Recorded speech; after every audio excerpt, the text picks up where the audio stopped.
Hello, lovely one. Hello. Thank you so much for having me on here. I am so happy that we finally get to talk and we get to have this conversation. It's been a long time coming.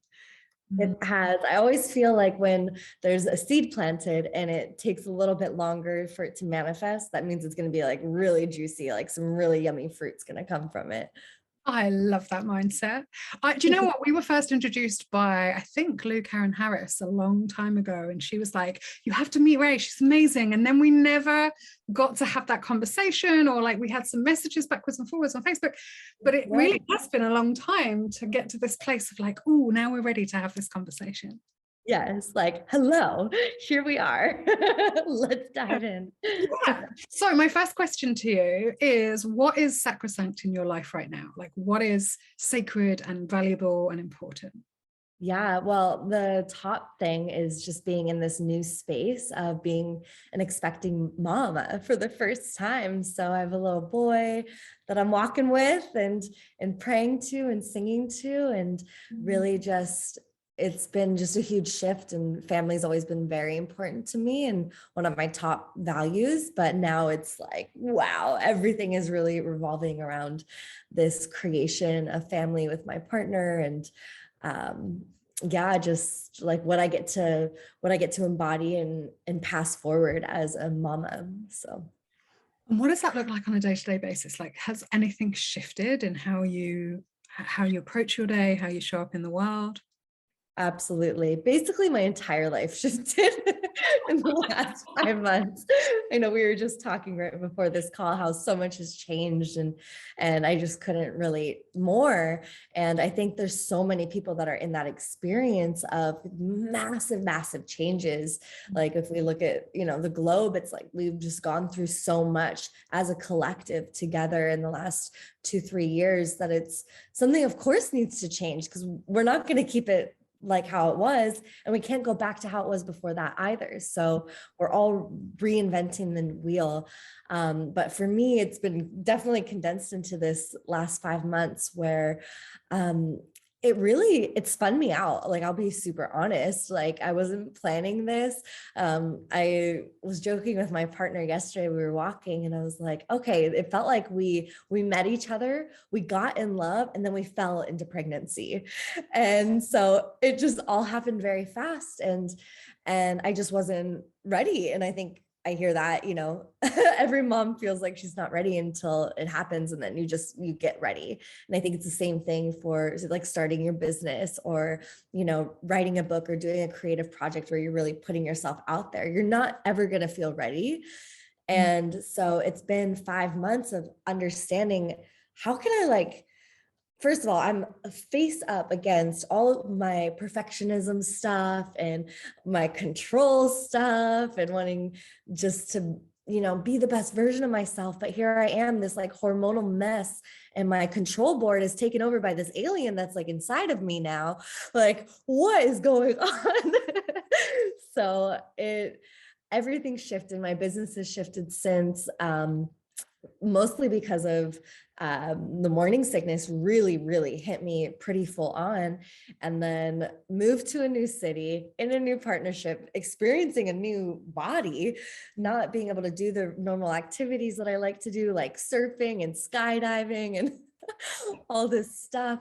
So it's been just a complete 180. And the biggest thing I've had to learn is to really go into my toolbox of what have I learned as, this evolving spiritual being having a human experience. What have I learned to get me through, all these different low points in life? And let me bring them all onto the table, because this feels like a huge moment, and let me see what I can do. So my morning practices have gotten reinvigorated, my evening practices, my daily mindset. Like, I am in recreation of who I am as a vibrational being almost daily at this point, because it feels like it's shifting so much. So being able to be flexible, seriously letting go of the perfectionism, embracing this side of me that's like, I am totally unstable right now. And like, I imagine it as like your accent's perfect. Like, I imagine myself with that accent, with like a cup of tea, being like, I am perfectly unstable, darling, and just embodying this totally new archetype within myself that is totally okay with the mess.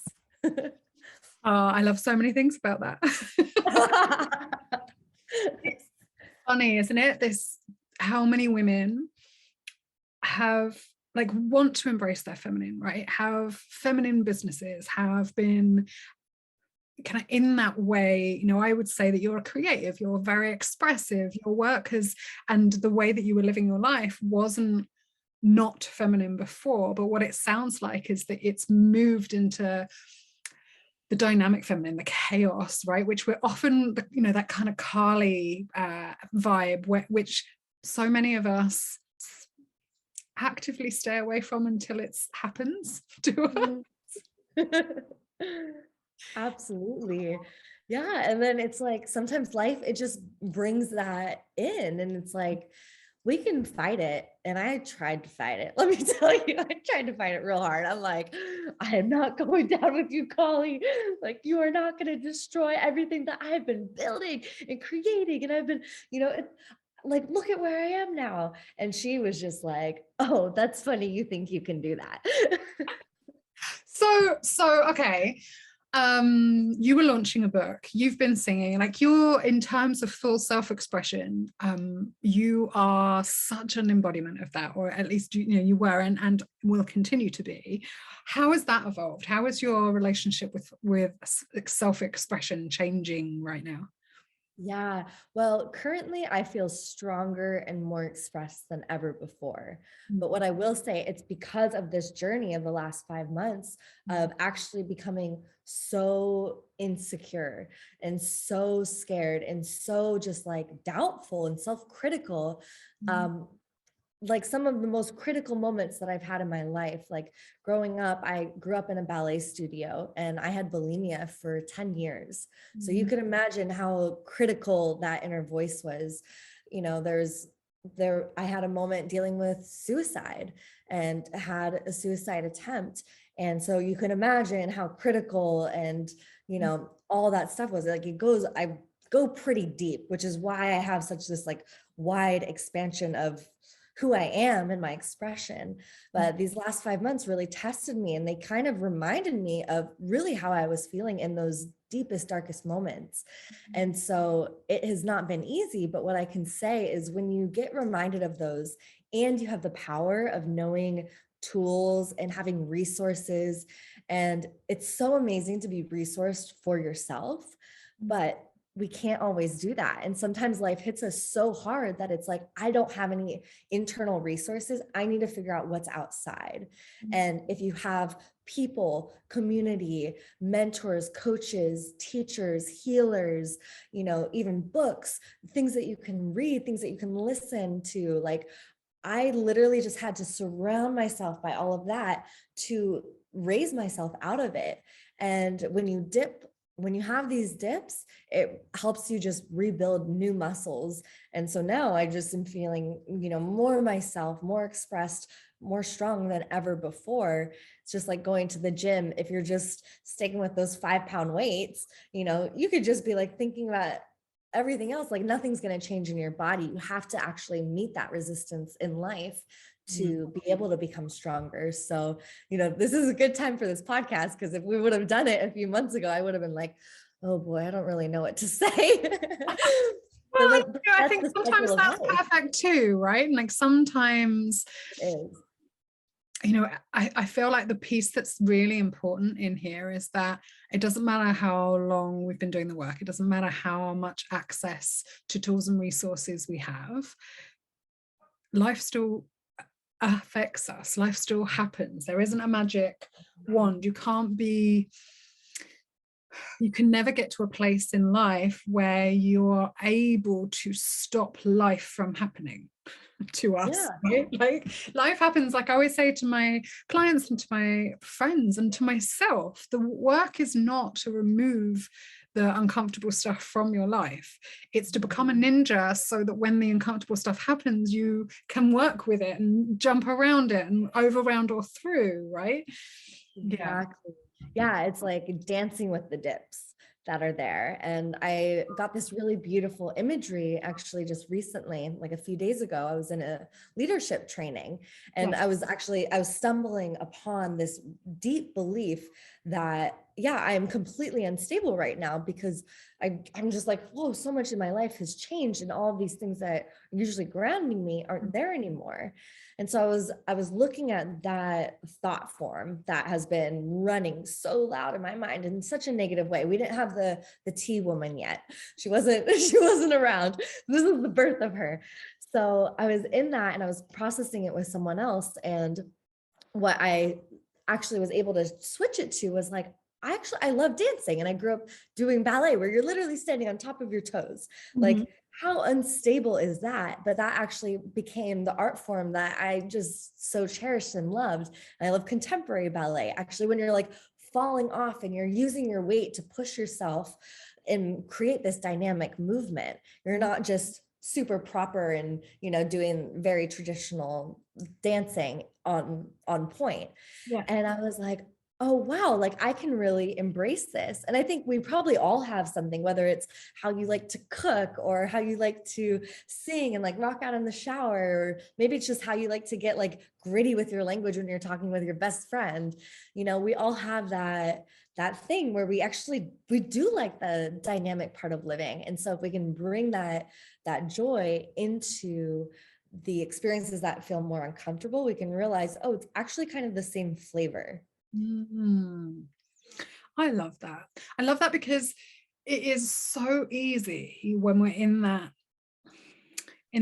when we're spiraling down, right? So our energy and our attitude and our mindset and where our body's at and our vibration is either kind of spiraling up and is kind of expansive, or like it hits a point and it starts to spiral down, and then like everything we see is we have an answer. We're like, yeah, but it's too hard or it's too difficult, but being able to link the uncomfortable stuff and this like the hard place with some form of expression that you enjoy, it's like winning a fight with yourself.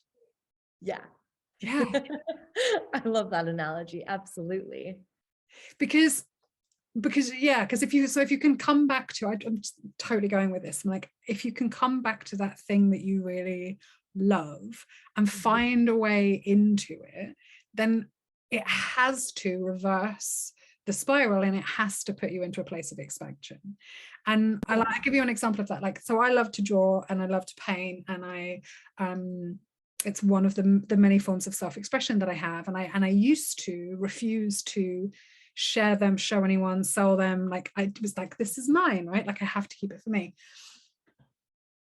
And then I would get really angry with myself, and the perfectionist would come out when I was trying to create something beautiful because I wanted it to cheer me up and I wanted to prove that I was good and I had something.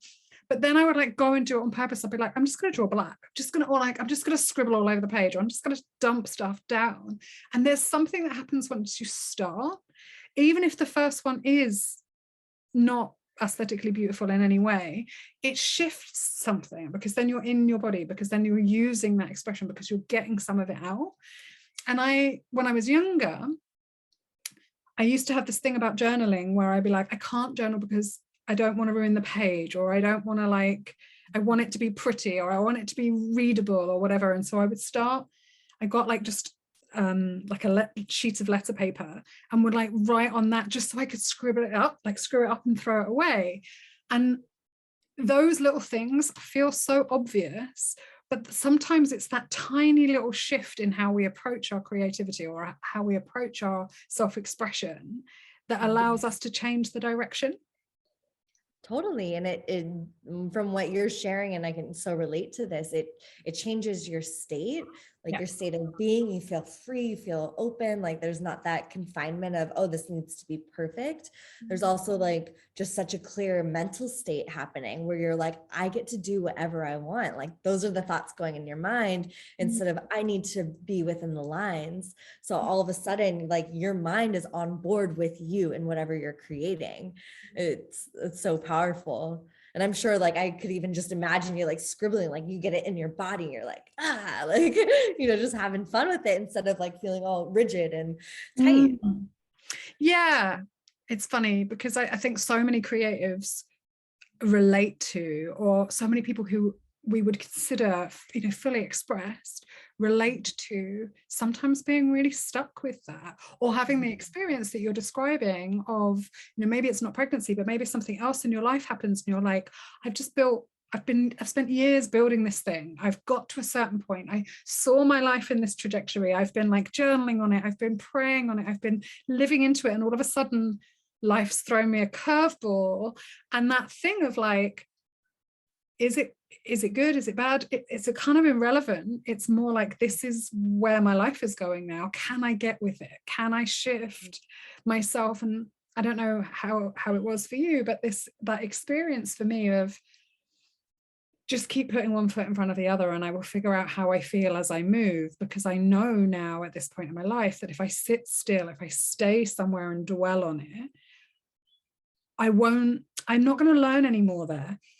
I have to be moving and I have to be expressing in order to find out how I really feel. Yeah, absolutely. I think movement just helps shift things so quickly. And I love what you said about like how we can get so stuck in what's good or bad. And I think that's really the thing that we're all being brought forward to, like in our evolution of consciousness as a collective, is to rise into the awareness of maybe things aren't as black and white. And so then where do we play? Then where do our values sit? Then how do we sit and judge things? Because judgment is helpful to kind of guide us in either, you know, this direction or that. The rules kind of become all blurry, but there's so much that can be created from that space of releasing the good and bad, the dark and the shadow, and the light, and really opening up to more of what life is, which I think kind of brings us back to your first question of, and like, what is sacred in your life? And it really is like, yeah, how can I hold the sacredness of all of it? Thank you for that. Yes. Because it's exactly that, right? Like we get so, and myself included, can get so caught up in it's only valuable if, it's only success if, and it's only abundance if, right? All of these things that we are chasing or in relationship with. And for me, the biggest shift over the last couple 3 years has been an acceptance of, or a realization of, how important all of it is. That, you know, as human beings, if we didn't have that texture, if we didn't have the polarity, if we didn't have that the difference, then we wouldn't enjoy it as much anyway. You know, what is joy? If joy is existing every single day, it would be so normal that we wouldn't be able to identify it as joy, you know? Yeah, absolutely. And it always reminds me when I like think about this stuff, it reminds me, I do a lot of work with plant medicines and shamanism. And that's really been one of the huge lessons I've learned and gathered from that, which is really the embracing of all of the full journey, of the full experience. Me too. I feel like our society has a lot of work to do to bring death actually back into life, right? Like, and I mean that from like actual death, and helping each other understand it, be with it, and, you know how to be around it, but also in terms of aging generally, in terms of having a winter, in terms of decay, like all of that. It's hard for people because we just don't spend enough time with it. Absolutely. And I think that's where the creatives really come in, because I think some of the most edgy and expressive creatives that are here on our planet, you know, are using that dynamic and really like using that awareness of an end point, of the destruction point, of like welcoming in the Kali, you know, and holding all of that to be able to be something that we can explore and really hold reverence and honor for. Is there anything else from this point in your journey right now around that relationship with birth and death that feels maybe different or potent, or like wants to be shared through you right now? Yeah, I would say it's tied to storytelling. I think I've always been fascinated with storytelling. Growing up, I was the girl that would be like hanging out with everyone, but sitting in the corner reading a book. Right. Like I just would dive into these other worlds and just Mm. get so immersed in, and I think my mind is very creative. So I just, plant myself in these different worlds. And as I grew up, I learned how to do storytelling through movement and dance. And then later on, as I stepped into the music space, how to use music to tell stories. And then as I started creating and working with business, then it was like, okay, let's use storytelling and messaging and marketing and connecting, and also in transformational work. I think storytelling is the most compelling thing that we have as humans to move us forward into living a new reality or stepping into a new identity. Mm. And so writing my book and releasing it it got released about a month or two ago. Mm. It was such an amazing way to actually experience a bit of a death and a massive closure of a big part of my story, because my book is called Blame It on My Soul. Yeah. And it's about how to take the next step of your transformation. And so there's 9 different steps of soul transformation that I take the reader through. But through those 9 steps, I share my story of kind of my rock bottom, starting with my suicide attempt and then kind of crawling out of that. And I was a touring musician, traveling all around the world, singing and speaking. And so I share how, as I traveled around the world, I met these people and leaders and mentors and healers that guided me into Eastern and Western medicine, all this stuff, so I could come back home into myself. And while, the book kind of ends about 2 years ago, like in the timeline of things, right? And so finally releasing the book this last 2 months, it was like, wow, I really feel like I'm actually having a complete closure on that storyline for Yeah. me personally, even though now everyone's reading it, so they're kind of opening into that storyline. But for me, I get to say, okay, this is complete, this is done, and what is unwritten? And so that's been my question right now, is what is the story that I've never told? Because as a storyteller, as a creative, sometimes we can get locked into the stories that we know and that we're used to telling, and we rehearse them and we practice them and we say, this is who I am and this is what I've become because I've been through X, Y, and Z. And even if it can be the most beautiful, poetic piece of art, which now it is, like my book became a bestseller, I'm getting all these messages. I'm like, that's amazing for your experience of this story. But now I get to choose my own version of what story do I want to now start laying forward as I move into whatever's next, into motherhood, into a new form of my business, into living in a new city and being in a new partnership.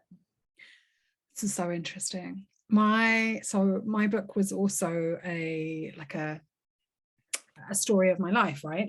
And I have 8 steps in mine that I kind of told throughout. The first part, Love like it. I told the story of my life, and then the second part was a workbook of and I learned this here, like referencing and getting people to do the stuff, but having already taken them on that journey, so they're not just like, who are you and why are you telling me to do this hard thing, right? Like they can see why I'm telling them to do the hard thing. Yeah. And that the story itself finished in like the beginning of 2014, and then it was published at the end of 2015. That's not true, it was a little bit later. I think it ended like the story itself maybe 2012, 2013, but then it was published in 2015. And I had this immediate, like, she was gone, right? Like I wrote her into a book, I read 17 years worth of journals to write it. And then like, once it was gone, it was out there in the world, I wasn't her anymore. And I let go of the insecure woman who used drugs to show up and who worked in film and like did all of these things. And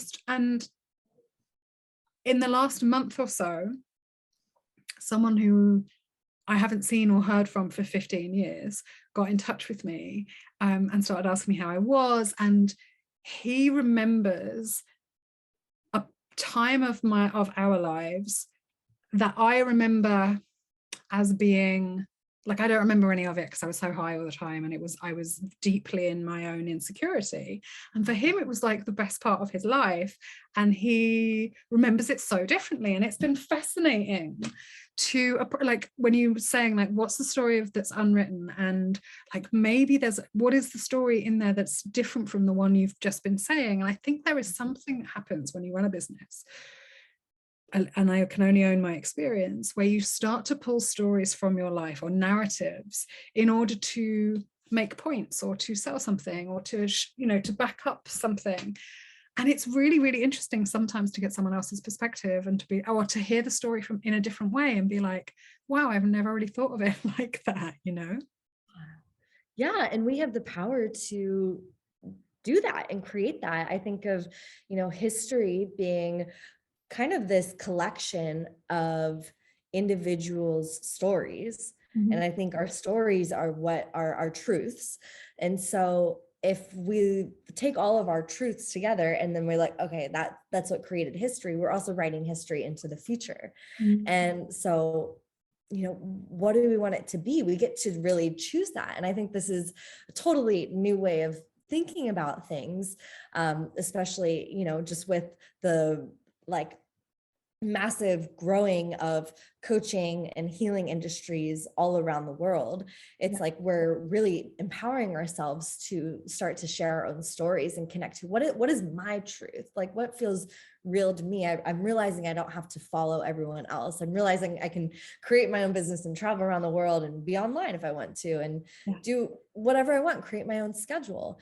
And so that's been the inquiry, is like, what are we collectively trying to say? And how can my new truth that is unwritten, that I'm still like in openness around, how can that actually support the collective history or herstory that wants to be created and written right now in this time? Oh, I love that. Thank you so, so much. I'm going to put all of your links to the book, to your whole bio, because it is so fascinating, Awesome. all the work that you're doing, in the show notes so everyone can click through and come find you. We are going to hop over to the other bit of my podcast. I'm going to ask you one more question. Is there anything else you want to finish with before we go do that? No, I'll see you all on the internet. Thank you.